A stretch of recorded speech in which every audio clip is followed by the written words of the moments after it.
Hi, Kaela. How are you? Good, good. We're glad to have you. calling. We are very excited to have you with us, Senator Obama. Well, we've just been having a fantastic time traveling all across the country. We've been seeing huge crowds. You know, we had 20,000 folks in Atlanta, Georgia, 20,000 people in Austin, Texas. When we went up to Greenville, up in the upcountry, we had 4,000 or 5,000 people show up for one of our rallies, and so we're really encouraged by the enthusiasm. I think people are just hungry for change. They want, they want a different kind of politics, and hopefully we can provide it. Absolutely. Well, I'm glad to know that you're getting such a good response on your tour. I wanted to touch base real quickly. You had the opportunity on Wednesday to give a speech about your urban planning program.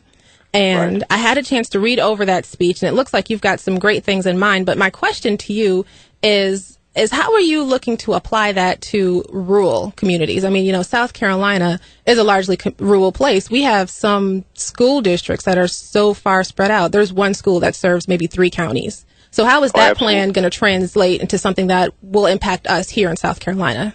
Well, we'll have an entirely separate plan for rural poverty, which we talked about in the speech, and I'll probably be rolling that out in the next couple of weeks. We may even do it in South Carolina as well as in Iowa. But you're absolutely right. We've got rural communities that are seeing some of the same problems as urban communities. They've got a low property tax base, so we've got to help them finance schools. We've got to make sure that we're investing in the infrastructure of those communities, setting up broadband lines and wireless networks so that companies can locate there.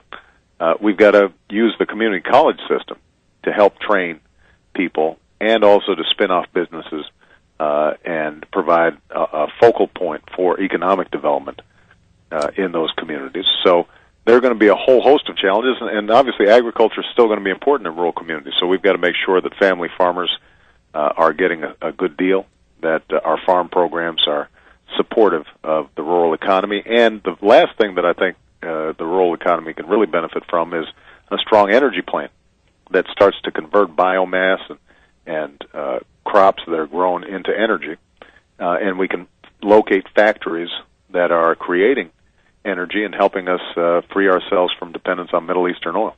And touching base on that whole locating factories issues, that's really been a huge problem in a lot of these rural communities, the fact that a lot of our industries, factories are up and leaving. So what sort of thing are you looking at putting in place that's different from what other people have proposed in the past? Well, one of the primary things that we've got to stop doing is providing tax incentives to companies that are moving overseas, and we should make sure that those tax breaks are only going to companies that are investing here in the United States of America and in American workers. That's something that I think should be a no-brainer. But the fact of the matter is that we can't stop companies from going overseas. Exactly. What we can do is make certain that we're continually creating new companies that are locating here in the United States because our workforce is well trained, because they have access to the biggest market in the world, because we've got a good transportation infrastructure and a good communications infrastructure. So there are a lot of investments that we need to make, and we need to keep on investing in science and technology here in the United States, because we're not going to be able to compete with China or India on low-wage work, but we can always compete when it comes to high-wage work. That's very true, but the question is, how are you going to look at addressing those issues? Because you're going to have a lot of opposition. A lot of people are going to say, well, we've tried this, it didn't work, it's not fiscally responsible for us to do this, or it's not fiscally possible for us to do this. What sort of plan do you have in place for addressing those concerns and those issues? Well, look, we're spending $275 million a day in Iraq. We can find money to build alternative energy plants in rural South Carolina. It's just a matter of where our priorities are and what we care about. And I care about making sure that people get a fair shake, they've got opportunity and upward mobility, and that they're getting decent wages that allows them to support a family. I want to go back and touch base on the plan that you have for urban communities versus rural communities. How are you looking at trying to unroll both of those plans during your tenure? Because it looks like they're going to take... Go ahead. I think they would, you'd initiate them simultaneously as part of an overarching plan. It's just that if I was providing details on both plans at the same time, it'd be a real long speech and people would be sleepy. Yeah. But in terms of implementation, then you'd want to implement them at the same time. As I said, many of the problems that we're seeing cut across both urban and rural areas. Exactly. You mentioned that we are spending millions and millions of dollars, $27 million regularly in Iraq at this point. I wanted to ask you your thoughts about the recent debate in the Senate, that whole all-night thing. Did you think that was effective? Well, obviously it wasn't effective enough because Republicans still refused to give a timetable to George Bush to get out of Iraq. And what we have to do is to focus our attention on convincing some of our Republican colleagues that it's time to go. The problem we have is that we only have a bare majority. We have 50 Democrats and 49 Republicans.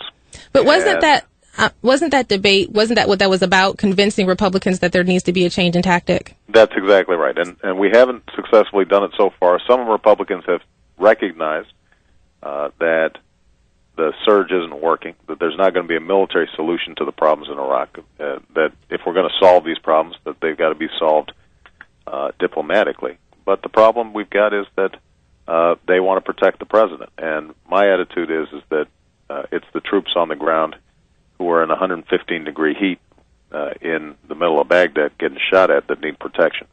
And it's time for us to change course fundamentally, and I'm going to fight for that. And if it doesn't happen while I'm a U.S. Senator, then my first task as President of the United States is to make sure that we're beginning a withdrawal process. And I was going to ask you, if you had your way today, right now, what would your withdrawal process look like?